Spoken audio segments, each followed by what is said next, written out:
Doctor Baba Saheb Ambedkar open university.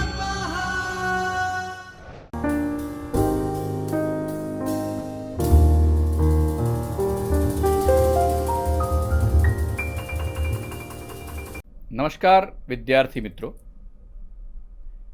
SECD 02 સંવેદનાત્મક વિકલાંગતાનો પરિચય unit 4 દ્રષ્ટિક્ષતિના શૈક્ષણિક ફલિતાર્થોની આજની આ કડીમાં આપ સૌનું સ્વાગત છે. આજે આપણે વિસ્તૃત કોર અભ્યાસક્રમ વિશે શીખવાની શરૂઆત કરીશું. હવે આ સ્લાઇડ અહીંયા લઈ પડશે.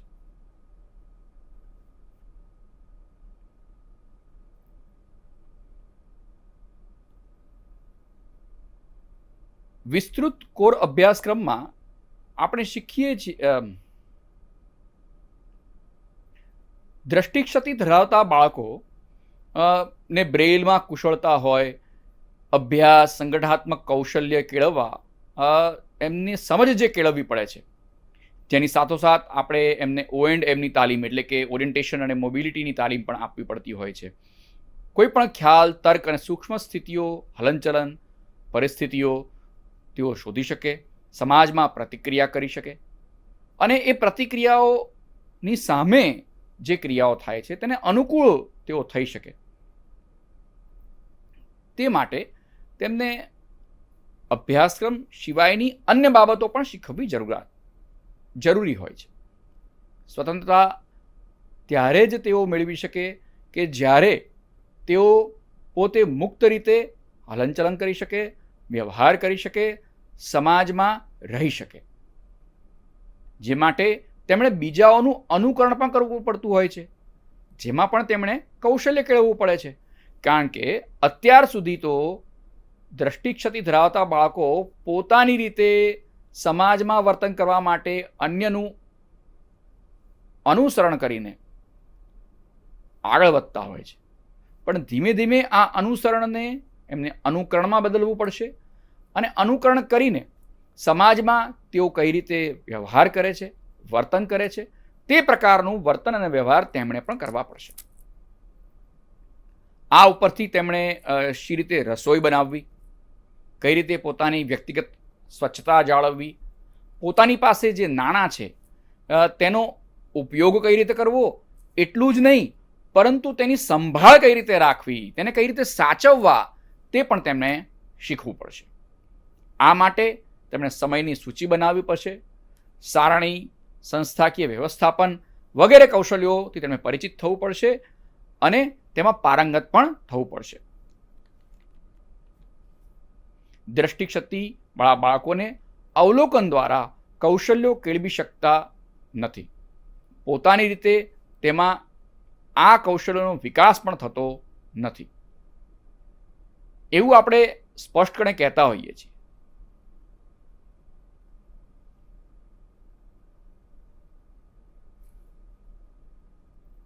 તેઓ ઘણી વખત સ્પષ્ટપણે પોતે શું અનુભવે છે તે પણ રજૂ કરી શકતા નથી.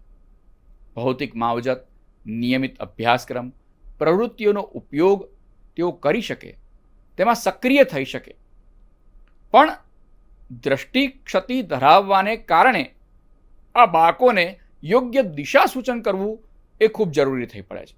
જો દિશા સૂચન કરવામાં ન આવે તો તેઓ કાર્ય કરી શકતા નથી. તેથી વિષય માટે અભ્યાસક્રમમાં તેનો સમાવેશ કરવામાં આવ્યો છે. આ ઉપરાંત કારકિર્દીલક્ષી પ્રશ્નો, વિકલ્પોની શ્રેણીમાં દ્રષ્ટિહીન બાળકો માટે આપણે ખુલ્લા કરી શકીએ છીએ, જેથી તેઓ તેમને અનુકૂળ અને સૌથી ગમતી કારકિર્દી અપનાવી શકે. અનુભવના અભાવને કારણે તેમના માટે આ ક્ષેત્ર મર્યાદિત બની જાય છે. તેને પણ આપણે વિસ્તારવાની જરૂર હોય છે. આ બધાની વચ્ચે વિસ્તૃત કોર અભ્યાસક્રમ એ ખૂબ ઉપયોગી એક સાધન તરીકે શિક્ષકના, વાલીના અને તમામ તજજ્ઞોના હાથમાં સાધન તરીકે આવે છે. તો વિસ્તૃત અભ્યાસક્રમ એટલે શું, એ સૌથી પહેલાં આપણા મસ્તિષ્કમાં પ્રશ્ન ઉદ્ભવશે. તો સૌથી પ્રથમ આપણે તેની વ્યાખ્યા જોઈએ.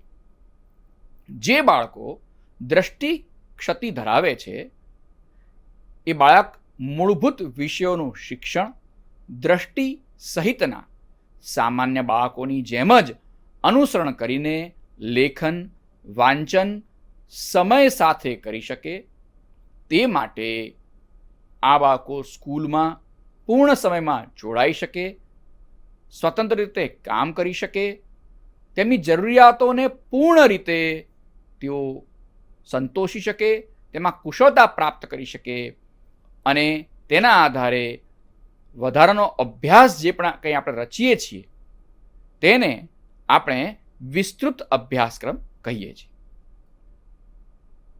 બીજા શબ્દોમાં આપણે જો કહીએ તો વ્યક્તિમાં કુશળતા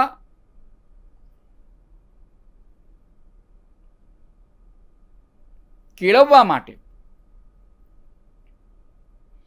વિસ્તૃત કોર અભ્યાસક્રમનો ઉપયોગ થાય છે, જેથી દ્રષ્ટિક્ષતિ ધરાવતા બાળકમાં વ્યક્તિગત ક્ષમતાનો વિકાસ થઈ શકે. અપંગતા ચોક્કસ કુશળતા અથવા દ્રષ્ટિ સંબંધિત કુશળતા તરીકે પણ ઓળખવામાં આવે છે, જેમાં ઘણી બધી પ્રવૃત્તિઓનો સમાવેશ કરવામાં આવે છે, જેથી કાર્યકુશળતા તેમની વધારી શકાય. લેખન વાંચન કરવું, પર્યાવરણમાં સ્વતંત્ર રીતે હલનચલન કરવું, ગતિશીલ બનવું, વિહરવું, એનો અભિગમ અહીં ખાસ રીતે વિશેષ પ્રકારે મહત્ત્વ આપવામાં આવ્યો છે. આમ કોમ્પ્યુટર જેવા અન્ય સાધનોના ઉપયોગથી લેખન વાંચન કરવું, બ્રેલ ટેકનોલોજીનો ઉપયોગ કરી તેમને શીખવવું, જેથી તેમના અભ્યાસક્રમમાં બ્રેઇલનો પણ સમાવેશ કરી દેવામાં આવ્યો છે. વર્ગખંડમાં શિક્ષક બાળકોને મૂળભૂત શૈક્ષણિક અભ્યાસક્રમ શીખવવા માટે જવાબદાર હોય છે, કારણ કે વિસ્તૃત કોર અભ્યાસક્રમની દ્રષ્ટિક્ષતિ ધરાવતા વિદ્યાર્થીઓને અનન્ય ખાસ જરૂરિયાતો આવરી લેવામાં આવે છે. તેના વિષયોનો સમાવેશ થાય છે. દ્રષ્ટિની ખામી ધરાવતા વિદ્યાર્થીઓને કામ કરવા માટે નિષ્ણાત શિક્ષકોની જરૂરિયાત હોય છે અને તે શિક્ષક આ બાળક સાથે કામ કરીને એક શૈક્ષણિક ટીમ તરીકે અગત્યનો ભાગ ભજવે છે અને આ ટીમ તરીકે શિક્ષક અને બાળક બંને સાથે કામ કરે છે. બીજો પ્રશ્ન એ ઉદ્ભવે છે કે આ વિસ્તૃત કોર અભ્યાસક્રમ શા માટે, એની જરૂરિયાત શું છે? અહીં જે આપણને ઉપરોક્ત મુદ્દાઓ જે દેખાડવામાં આવ્યા છે એને એક પછી એક આપણે જોતા જઈએ. શૈક્ષણિક કુશળતા મેળવવા માટે તે ઉપયોગી છે.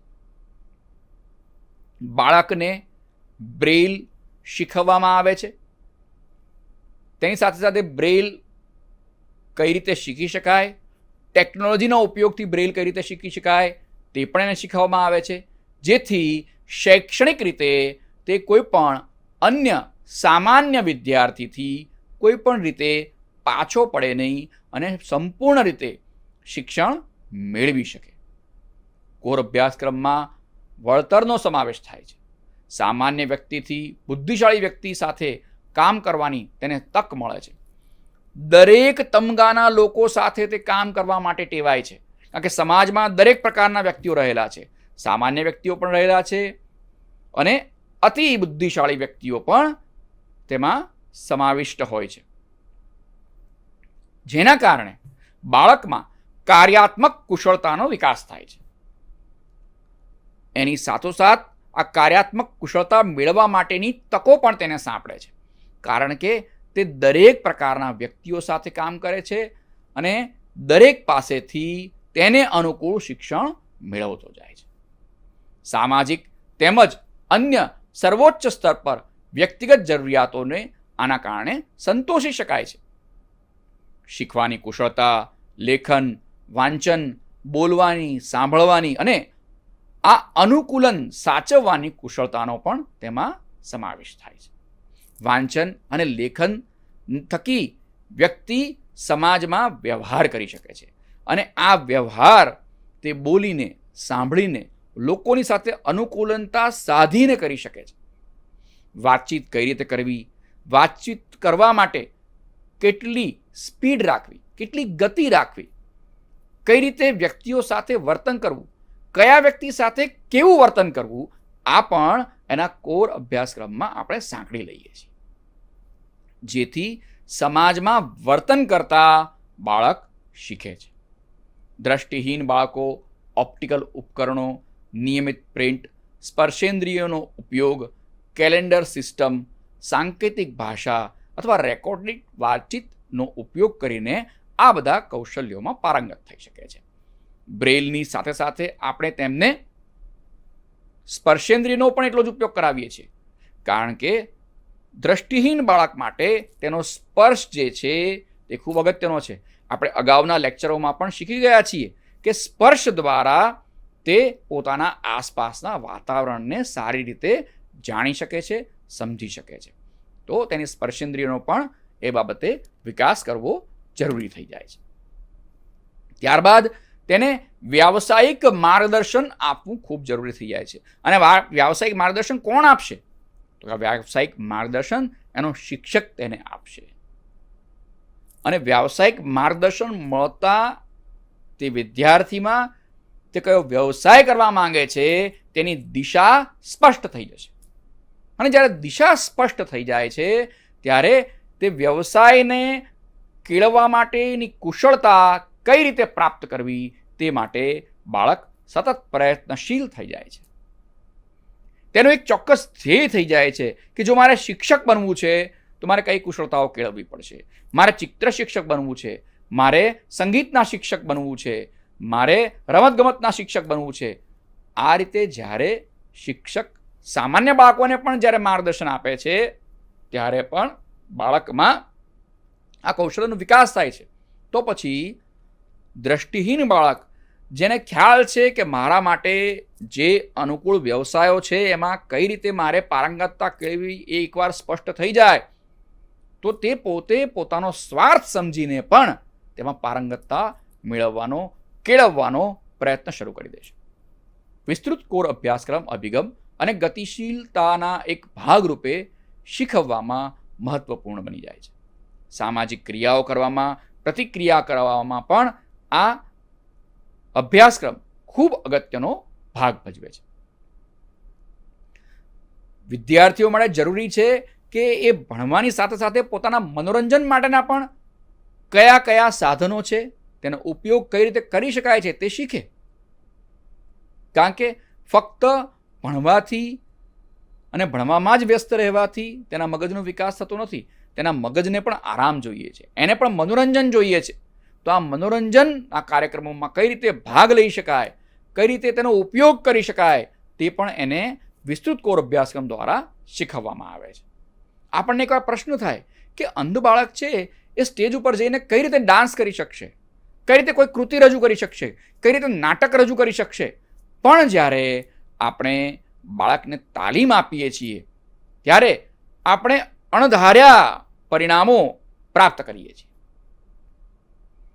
સામાન્ય માણસો જે વિચારી પણ નથી શકતા તે શિક્ષક પોતાના વિદ્યાર્થીઓને અર્પણ કરી શકે છે. જે માટે નવીનતમ ટેકનોલોજીનો ઉપયોગ શિક્ષક કરી શકે છે અને પોતાના બાળકોને નવી નવી ટેકનોલોજીઓથી પરિચિત કરીને તેઓ પણ પોતાના જીવનમાં કઈ રીતે ટેકનોલોજીનો ઉપયોગ કરી શકે તે પણ શીખવે છે. જે માટે આપણે અગાઉ વારંવાર કહીએ છીએ તેમ સેન્સરી તાલીમ આપવી ખૂબ અગત્યની અને જરૂરી બની જાય છે. અને આ બધી પ્રક્રિયાઓ ક્યારે થાય છે કે જ્યારે બાળકમાં આત્મનિર્ણય કરવાની શક્તિ કેળવાય, તે પોતે આત્મનિર્ભર થઈ જાય. અને જ્યારે વ્યક્તિ આત્મનિર્ભર થાય છે ત્યારે તે પોતાના માટે સૌથી યોગ્ય નિર્ણય જે લાગશે તે પસંદ કરી શકે છે. અને એ જ નિર્ણય તે પોતે પોતાની માટે, પોતાના કુટુંબની માટે, પોતાના સમાજની માટે લેવાની શરૂઆત કરી દે છે. દ્રષ્ટિક્ષતિ ધરાવતા વિદ્યાર્થીના શિક્ષણને યોગ્ય બનાવવામાં વિસ્તૃત કોર અભ્યાસક્રમ કઈ રીતે ઉપયોગી થઈ શકે છે અથવા એનો ફાળો શું છે તે હવે આપણે જોઈએ. તો કાર્યાત્મક કુશળતા વધારવામાં, સામાજિક કૌશલ્યો વિકાસ કરવામાં અને વ્યક્તિગત જરૂરિયાતોને સંતોષવામાં વિધેયાત્મક અભ્યાસ કરવા માટે ECC ખૂબ જ અગત્યનું થઈ જાય છે. જેમાં આપણે સ્પર્શેન્દ્રિયનો વિકાસ કરવો એ ખૂબ અગત્યનું, કદાચ પ્રથમ કહી શકાય તેવું પાસું છે. દ્રષ્ટિહીન વ્યક્તિ માટે સ્પર્શ એ ખૂબ જરૂરી મહત્વની બાબત હોય છે. શ્રવણની સાથે યોગ્ય સ્પર્શેન્દ્રિયનો વિકાસ પણ થવો જરૂરી છે. તેનાથી તે બ્રેઇલ, લેખન, વાંચન, શ્રવણ કાર્ય યોગ્ય રીતે કરી શકે છે. સ્પષ્ટ ઉચ્ચારણ સાથે લેખન કાર્ય પણ તે આના થકી જ કરી શકતો હોય છે. વાંચન કાર્ય કરવાની ટેવ પાડી શકે છે. કારણ કે આપણે જાણીએ છીએ બ્રેઇલ લખાયા પછી એને વાંચવા માટે એને પોતાના ટેરવાઓનો ઉપયોગ કરવો પડે છે. એ જ્યારે એ બ્રેઇલ લખેલા ઉપર પોતાના ટેરવા મૂકે છે તો એના દ્વારા એને કયા શબ્દો લખાયેલા છે, કયા મૂળાક્ષરો લખાયેલા છે તે ખ્યાલ આવે છે અને એના આધારે એ વાંચન કરી શકે છે. વિદ્યાર્થી જીવનમાં સ્પર્શેન્દ્રિયનો યોગ્ય પદ્ધતિનો ઉપયોગ કરવામાં આવે છે, તેથી તેનામાં સાક્ષરતાનો આપણે વિકાસ કરી શકીએ છીએ.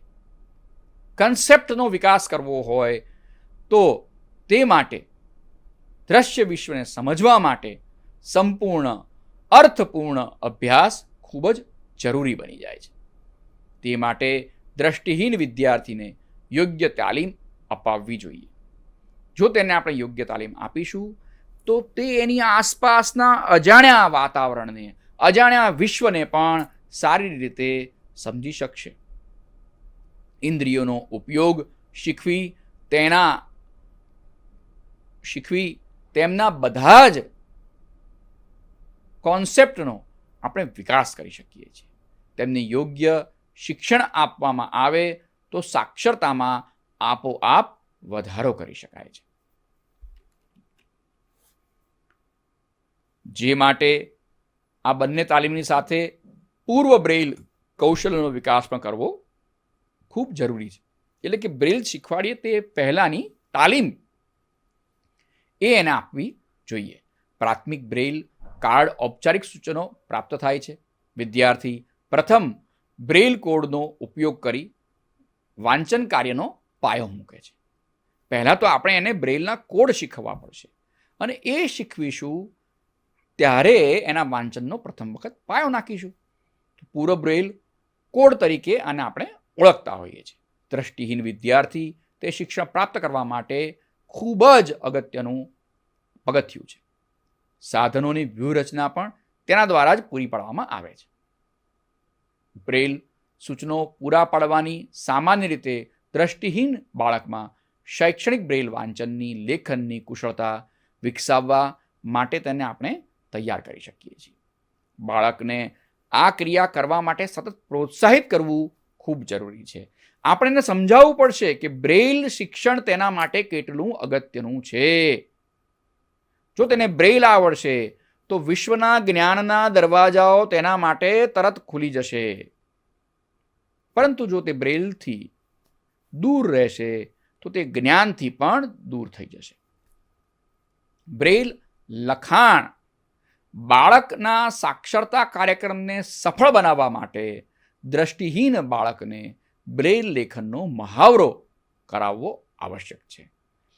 આ મહાવરાને પ્રોત્સાહન આપવા માટે ઘણી શાળાઓમાં આજે પણ બ્રેઇલ લેખનની સ્પર્ધાનું આયોજન કરવામાં આવે છે કે જેથી બાળકો આ સ્પર્ધામાં ભાગ લે અને ભાગ લઈ અને જ્યારે પ્રથમ નંબરે આવે ત્યારે તે પ્રથમ નંબરે આવનારો વ્યક્તિ જેટલો બ્રેઇલ શીખવા માટેનો પ્રયત્ન કરતો હશે, કદાચ તેટલો જ પ્રયત્ન જેનો નંબર પાછળ આવ્યો છે તે પણ કરતો હશે, પણ આ સ્પર્ધા થકી તેને આગળના નંબર આપવા એ મુખ્ય ઉદ્દેશ નથી હોતા, પરંતુ આ સ્પર્ધાઓ થકી વિદ્યાર્થીમાં બ્રેઇલ પ્રત્યે રસ, રુચિ જાગે તે ખૂબ જરૂરી હોય છે, અને માટે જ આ પ્રકારની સ્પર્ધાઓનું આયોજન કરવામાં આવે છે. બાળકને બ્રેઇલ લેખન કાર્ય આવવાથી તે અભ્યાસમાં વધુ રસ લેતો થાય છે. જેમ જેમ અભ્યાસમાં તેનો રસ વધતો જશે તેમ તેમ તેને બ્રેઇલ વાંચન કરવામાં પણ રસ પડતો જશે. વિદ્યાર્થીના અભ્યાસમાં આગળ લઈ જવા, નવી માહિતી મેળવવા માટે, જ્ઞાનને જાણવા, પોતાને વધુ હોશિયાર બનાવવા માટે સતત વાંચન જરૂરી હોય છે. આ તો કોઈ પણ સામાન્ય વિદ્યાર્થીને પણ જરૂરી છે કે સતત એણે વાંચતા રહેવું જોઈએ. તો જ્યારે અંધ બાળક હોય છે ત્યારે અંધ બાળકને પણ બ્રેઇલ વાંચન કરવું એટલું જ જરૂરી થઈ જાય છે. તે માટે વિદ્યાર્થીએ સતત વાંચનનો મહાવરો રાખવો જોઈએ, જેથી વાંચનમાં તત્પરતા રહે અને પોતાની જાતે વધુમાં વધુ માહિતી એકત્ર કરી શકે, પર્યાવરણમાં બનતી ઘટનાઓને જાણી શકે, પોતાના આસપાસના પર્યાવરણથી પરિચિત રહી શકે.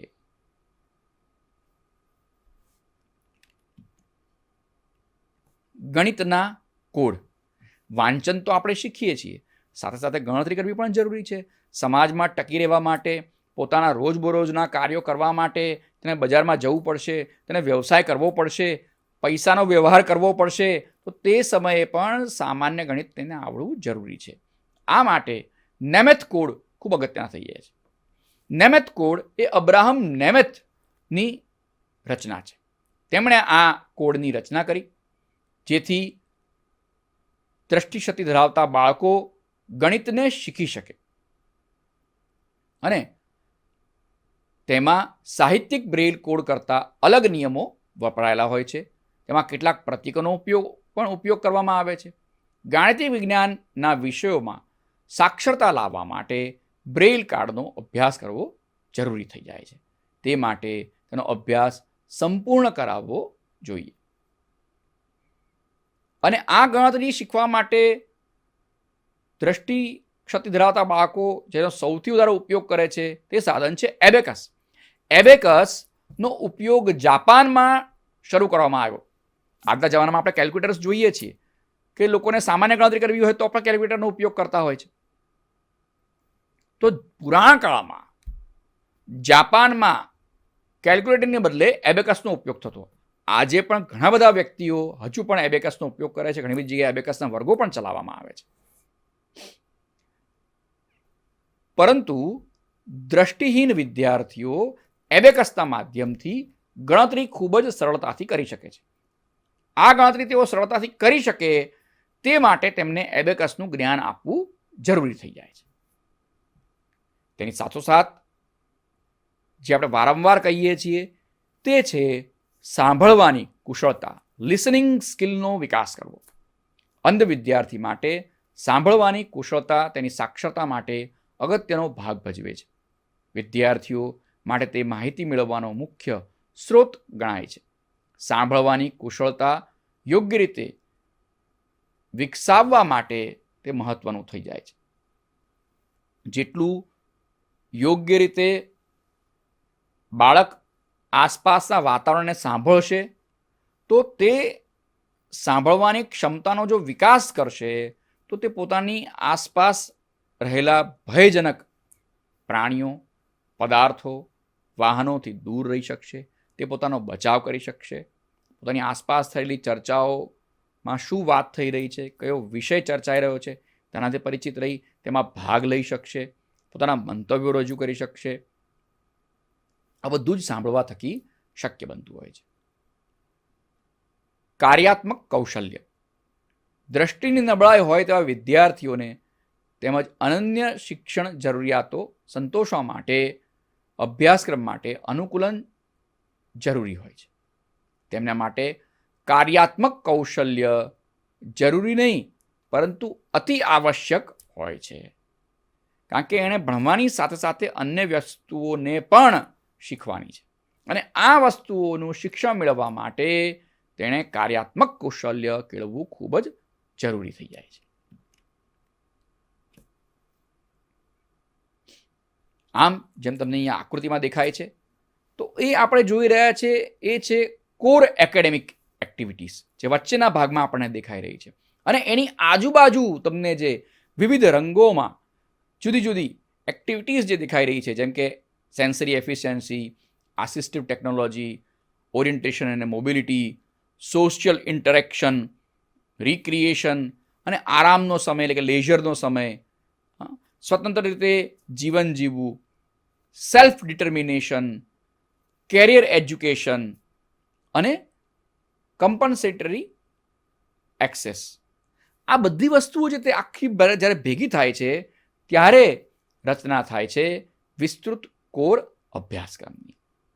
તો વિસ્તૃત કોર અભ્યાસક્રમ એ અક્ષમતા વિશિષ્ટ કુશળતાનો સમૂહ છે, જે દ્રષ્ટિની ખોટની ભરપાઈ કરી આપે છે, અને તે અન્ય તમામ શિક્ષણ માટેનો પાયો છે. તે સ્વતંત્રતા, સહાયક તકનીક, વ્યાવસાયિક તાલીમ, સામાજિક સંલગ્નતા અને તમારા જે બાળકો છે તેના પૂર્ણ જીવન માટે તૈયાર કરવા માટે ખૂબ જ કેન્દ્રિત હોય છે. વિસ્તૃત કોર અભ્યાસક્રમ પરંપરાગત શિક્ષણ વિદોથી આગળ વધે છે અને શાળા, કાર્ય અને રોજિંદા જીવનના પડકારો માટે વિદ્યાર્થીઓને તૈયાર કરી આપે છે.